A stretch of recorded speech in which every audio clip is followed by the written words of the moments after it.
Everyone, कैसे हो आप लोग। Welcome back to my channel reaction by Pooja.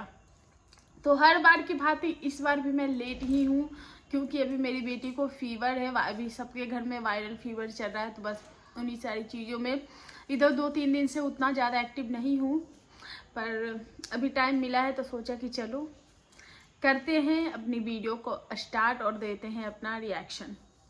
तो बहुत सारे लोग जो हैं वो यही बोल रहे हैं, दूसरे पक्ष की भी बात सुननी चाहिए, दूसरा पक्ष को आने दीजिए, दूसरे पक्ष को अपनी बात रखने दीजिए।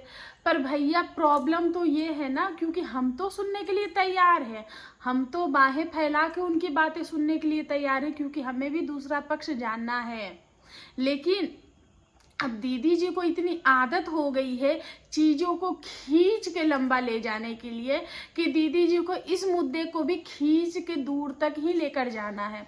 अब दीदी दूर तक लेकर जाएंगी तब तक ऑडियंस बैठी थोड़ी न रहेगी कि उसी बात को हम पकड़ के बैठे रहे।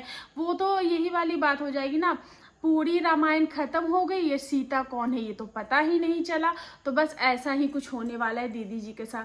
तो दीदी जी का एक वीडियो आता है जिसमें वो अपने घर में जो न्यू बेबी आया, न्यू मेंबर आया, उसके वेलकम की तैयारियां कर रही हैं। और लास्ट में उन्होंने एक क्लिप लगाया है कि मेरे घर में हाँ मुझे भी अपना पक्ष रखना है और मुझे वक्त दीजिए। कुछ लीगल चीज़ों के कारण उनको अभी रोका गया है कि कुछ भी नहीं बोलना है, इसके लिए मैं नहीं बोल रही हूँ। तो कहीं जब तक आप बोलेंगी तब तक ये सारी चीज़ें जो है वो निकल ना जाए। दीदी जी उनको अपने बारे में कुछ भी सुनने की जो है वो आदत नहीं है। तो दीदी जी ने कमेंट सेक्शन ही ऑफ कर दिए हैं। अब भैया व्यू जब कमेंट ऑफ किया दीदी जी, इतनी ही आप खुददार है तो अगर कमेंट ऑफ किया है तो मोनेटाइजेशन भी ऑफ करना चाहिए था। बात तो तब बनती ना। तो ऑडियंस से आपको पैसे लेने हैं क्योंकि आपको पता है कि ऑडियंस जो है वो वीडियोस देखेंगी। ऑडियंस आप इस तरीके के टाइटल लगाएंगी तो ऑडियंस आपके वीडियो देखेंगी। पर ऑडियंस आपको कुछ ना बोले इसलिए आप जो है वो ऑफ रखती हैं कमेंट सेक्शन। तो जब इतना सा भी अगर इज्जत या खुददारी आपके अंदर है ना, तो आप अगर कमेंट्स ऑफ करने का ताकत रखती है ना, तो आप मोनेटाइजेशन भी ऑफ रखिए। अब भैया यहाँ तो ये हाल हो रखा है कि दीदी जी ने अपना कमेंट सेक्शन कर लिया है ऑफ, और वहाँ भैया जी ने बोला है कि भैया हमने अपना जो जनता का जो द्वार है वो हमने खोल दिया है, जिसको जो बोलना है, जितनी भड़ास उतारनी है उतारो, क्योंकि अब सब लोग अपने अपने पैसे छाप रहे हैं, यहाँ अपनी इज्जत की धज्जियाँ उड़ा रहे हैं और मोनेटाइजेशन करके पैसे कमा रहे हैं, तो डॉलर्स कमा रहे हैं। तो देखो ऐसा है कि मेरे पास कोई जॉब कुछ भी नहीं है, मेरे पास भी यूट्यूब है, तो मेरे पास भी जो इनकम का जो साधन है वो यही है। और मेरे घर में तो अभी लक्ष्मी भी आई है, अब हमारे यहाँ लक्ष्मी घर में आई है और जो लक्ष्मी अभी आने वाली है, क्योंकि अभी कंट्रोवर्सी के दौरान वीडियो कोई भी वीडियोज अगर वो डालेंगे तो वो वीडियो जो है वो मिलियंस में टच करने के संभावना है। और ख़ास करके इनके घर में बच्ची भी आई है, नया मेंबर आया है, तो ये सारी वीडियो जो है वो मिलियन क्रॉस करते हैं। पर अभी दीदी भैया जी की जो दीदी है उन्होंने ऐसे कर्मकांड किए हैं कि उनके लाइफ का जो सबसे बड़ा खुशी का दिन था, उनको पैसे कमाने का जो टाइम था वो ही उनसे छीना जा रहा था। अब अगर ये भी कमेंट ऑफ करके आते तो जनता जो है वो छोड़ती नहीं इनको। तो उन्होंने बोला, और इनको पता है कि जो चीज़ें चल रही आज नहीं तो कल, कल नहीं तो परसों, परसों नहीं तो तरसों जनता हमें सुनाएगी ही, जनता हमें धोएगी। तो इससे अच्छा तो ये है कि जो हकीकत है, जो सच्चाई है उसको एक्सेप्ट करो और जनता द्वार खोलो। तो दीदी जी ने तो अपने जनता के लिए जो द्वार है वो बंद कर रखे हैं। अब दीदी जी की वीडियोस लोग देखते हैं और वहाँ पे जाके भैया जी के कमेंट सेक्शन में भड़ास जाके उतार रहे हैं।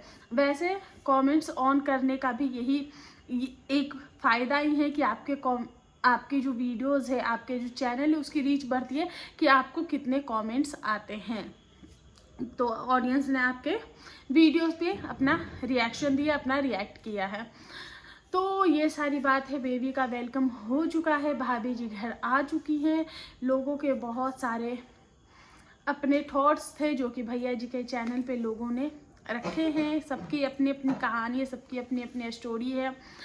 वैसे दीदी जी ही हैं जो बच्ची का जो है वो वेलकम किए हैं।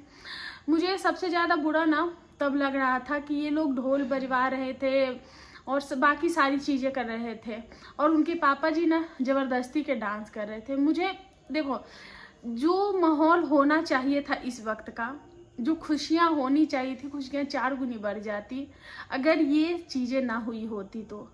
पर अभी आप ढोल बजवा लो, नगाड़े बजवा लो, कुछ भी कर लो, अंदर से वो फीलिंग नहीं आएगी। तो वो चीज़ें हमें थोड़ी अजीब लगी। लेकिन कोई नहीं, नया मेंबर है, उसके लिए वेलकम करना भी बनता है, उसकी खुशियों का भी ख्याल रखा जाएगा, उसके लिए यादें जो है वो संजोई भी जाएंगी। अब देखो यहाँ पे अब इज्जत की बात कर ले या फिर मान सम्मान की बात कर ले, तो जो जा चुकी है वो जा चुकी है। और ऐसा नहीं है कि इन लोगों की ये सारी चीज़ें पहले से पता नहीं थी। और ये जो फैमिली है वो नीट एंड क्लीन है। जेसिका जी का भी वीडियो आया है, उन्होंने जो जो बातें बताई है वो तो और भी ज़्यादा शॉकिंग करने वाली है। पर अभी मैं इस वीडियो में जेसिका जी का जो वीडियो है वो मैं सेपरेट लेकर आऊँगी। तो जीजा जी का भी जो, सॉरी अब आदत होगी ना जगह जीजा बोलने की। अब ये बेचारे जीजा रहे हैं कि नहीं है भी या नहीं है, क्या है नहीं है, कुछ समझ में नहीं है। वैसे जो इंसाफ की जो देवी है उन्होंने तो बोल दिया है कि रिश्ता जो है वो ख़त्म हो गया।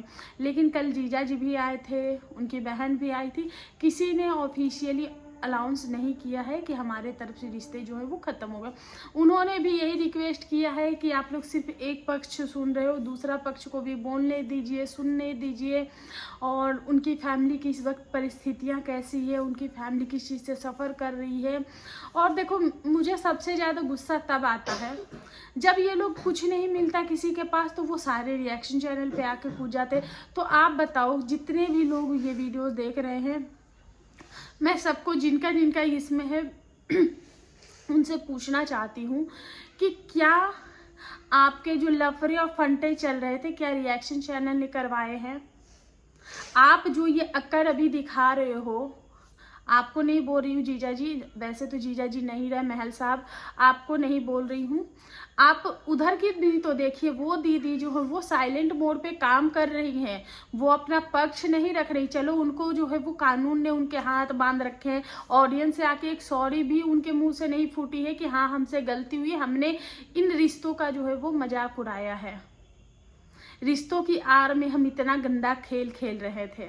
हमारे लिए रिश्ते यानी कि एक कठपुतली, और इसको घुमाते रहो, फिराते रहो, नचाते रहो। इन दीदी जी का जितना भी कहानी आया है वो इसी टॉपिक पे आया। और रही बात आपके लिए या फिर उस बच्ची के लिए, तो ना तो हमारे मन में आपके लिए कोई ऐसी द्वेष की भावना है, या फिर हम आपका मजे लें, या फिर आपकी फैमिली के लिए कुछ गलत बोले, या फिर आपके उस छोटी सी बच्ची के लिए। कल उस छोटी सी बच्ची के लिए भी पोस्ट आता है, कल सुमित जी की फैमिली के लिए भी पोस्ट आता है कि उनकी फैमिली को कुछ भी उल्टा पुल्टा ना बोला जाए। तो भैया, उनकी फैमिली को कोई भी, ना तो रिएक्शन चैनल की भी सिंपैथी जो है वो उनकी फैमिली के साथ है, ऑडियंस की भी सिंपैथी जो है वो उनकी फैमिली के साथ है। अब वो कुछ बोलना चाह रहे हैं, नहीं चाह रहे, और जिस तरीके से आके उन्होंने चीज़ों को गोल मटोल किया है, मुझे लगता है कि इससे अच्छा तो भैया आप चुपचाप ही ज़्यादा बढ़िया थे। आपने आके बस यही बोला है कि हमारी फैमिली इस चीज़ से सफ़र कर रही। देखो, इसमें जितने भी लोग हैं, जब चीज़ें सोशल मीडिया पे आएंगी और जब ये और इस इतनी गंदगी आएगी, तो पहले तो उन मैडम को अपने आप को कंट्रोल में रखना था और चीज़ों को कोशिश करना चाहिए था कि उसको मैच्योरिटी से हैंडल करें। क्योंकि उनको पता था वो जो चादर ओढ़ के बैठी हुई थी देवी का, और अंदर में वो जो दानव का जो काम कर रही थी, उनको अच्छे से पता था हर चीज़। और आपके जो फ्रेंड थे वो ये बता रहे हैं कि इनको आते के साथ ही इस तरीके का वेलकम हुआ, इस तरीके से उनको झोंटा वाला बाबा, तो और क्या क्या बेरोजगार, निकम्मा, नल्ला, जो भी उनको लोगों ने बोला, तो वो ऑडियंस का नहीं था, वो ऑडियंस ने आपको नहीं बोला, या फिर रिएक्शन चैनल ने नहीं बोला है, वो के लिए ये चीज़ें जो है वो करवाई गई हैं, क्योंकि दीदी जी जो हैं वो इतना चाबी ऐंठना शुरू कर दी थी सब लोगों को। उनकी माँ आके बद्दुआ दे के गई, उनके भाई ने इतनी गंदी गंदी बातें बोली, उनके भाई रिएक्शन चैनल को दाल रोटी दे रहे थे, बाकी सारी तमाम चीज़ें। तो ये जो आपको काटने के लिए मिला है वो उनके साइड से काटने के लिए मिला, इसमें ऑडियंस की या फिर रिएक्शन चैनल की कोई गलती नहीं। तो प्लीज़ आप लोग अपना किया हुआ जो आपका खुद का टोकरा है वो रिएक्शन चैनल के मत्थे ना मरे, यही मैं आप लोगों से गुजारिश करना चाहूँगी। चाहे वो सचिन की फैमिली हो, चाहे कोई भी हो, आप लोगों ने मौका दिया है, रिएक्शन चैनल और किसी के घर में क्यों नहीं जाती है, जहाँ मुद्दा होगा और आप लोग तो ऐसे मतलब कि ब्लॉगर हो कि आप लोग ब्लॉगिंग मतलब कि कंट्रोवर्शियल ब्लॉगर ही हो, क्योंकि आप लोग का ऐसा चलता है कि मतलब कि कौन से ऐसी कंट्रोवर्सी करे, ऐसा क्या दाव फेंके कि हम ही ट्रेंडिंग में रहें, हमारे बारे में ही बात हो। अब आप खुद ही भर भर के लोगों को दे रहे हो मौका कि मेरे बारे में बोलो, मेरे बारे में बात करो, तो रिएक्शन चैनल तो बात करेंगे ही, रिएक्शन चैनल तो इस चीज़ का मुद्दा उठाएंगे ही। आप लोग इतने में ही तिल मिला गए। अगर ये चीज़ें अगर रोस्टिंग चैनल के हाथों में जाती, रिएक्शन चैनल तो फिर भी इतना अपने आप को कंट्रोल रखती है कि रिएक्शन चैनल सिर्फ उसी मुद्दे पे बोलते हैं, और रिएक्शन चैनल जो है वो इमोशनली भी आपके साथ जुड़ती है, क्योंकि ज़्यादातर रिएक्शन देने वाली महिलाएं हैं। तो रिएक्शन चैनल जो है वो इमोशनली आपके साथ जुड़ती है, आपके आंसुओं का भी उतना ही ख्याल रखती है, आपकी दर्द का भी उतना ही ख्याल रखती है, और आपकी जो रिस्पेक्ट है उसको भी बरकरार रखती है। लेकिन अगर जितनी गंदगी इन्होंने मचाई है, जिस तरीके की एक्टिविटीज़ की गई हैं, और जिस तरीके से अभी भी साइलेंट मोड पे धमकियाँ दी जा रही है लोगों को, और लोगों को साइलेंट मोड पे धमकियाँ दी जाती, जेसिका गुप्ता को भी रोकने की कोशिश की है, कल सरिता जेठू का भी कोई भी वीडियोज़ नहीं है, क्योंकि उनकी भी बातें अभी ख़त्म नहीं हुई हैं। इस मोहतरमा के इतने कर्मकांड है कि इनके जो जितना इन्होंने रोक के रखा था वो सारे कांड जो हैं वो बाहर आ रहे हैं, तो आप कितनों को रोकोगे।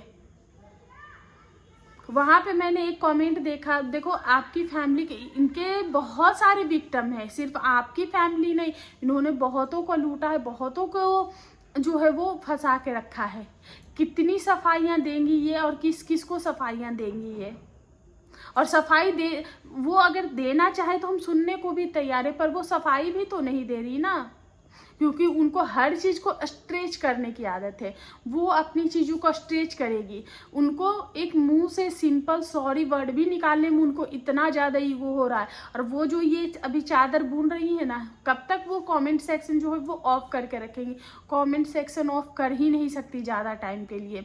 और अगर वो ऑडियंस चिढ़ेगी तो इनके चैनल को अनसब्सक्राइब करेगी, और चैनल होगा अब इनका डाउन। जब तक ये जो व्यूज छापना, पैसे छापना, ये तब तक ही है जब तक ये कंट्रोवर्सी चल रही है। एक बार कंट्रोवर्सी ख़त्म और इन सब की जो सोशल मीडिया लाइफ है वो जाएगी डाउन। तो यही सारी चीज़ें जो हैं वो सोशल मीडिया पे कल चल रही थी। सुमित जी ने अपनी पक्ष रखी, लेकिन इन्होंने चीज़ों को क्लियर नहीं किया कि वो आगे रिश्ता जो है वो कंटिन्यू करेंगे या नहीं करेंगे। उन्होंने बोला कि हमें भी उसी वक्त पता चली, हमें भी पूरी बातें अभी भी पता नहीं है, और जो फैमिली है वो सब आपस में डिसाइड करेंगे, और जो फैमिली की इच्छा होगी हम वही सारी चीज़ें करेंगे। वैसे ये लोग शायद कहीं घूमने भी गए हैं, बाहर निकले हुए हैं, क्योंकि उनके फ्रेंड्स के द्वारा भी ये चीज़ें पता चली, और उनकी जो बहन है उन्होंने भी एक वीडियो डाला। तो मैंने भी सिर्फ थंबनेल ही देखा, वीडियो के अंदर जाकर नहीं देखा है। तो आप लोग बताइएगा कि आप लोगों को क्या लगता है, क्या ये रिश्ता ख़त्म हो गया है या रिश्ता आगे कंटिन्यू होगा। और इसी के साथ अपना ये जो रिएक्शन है वो मैं एंड करती हूँ, और मिलती हूँ नेक्स्ट रिएक्शन में, जो कि है जेसिका गुप्ता के और दीदी जी की जो चीज़ें हैं उसके ऊपर। तब तक के लिए बाय, धन्यवाद।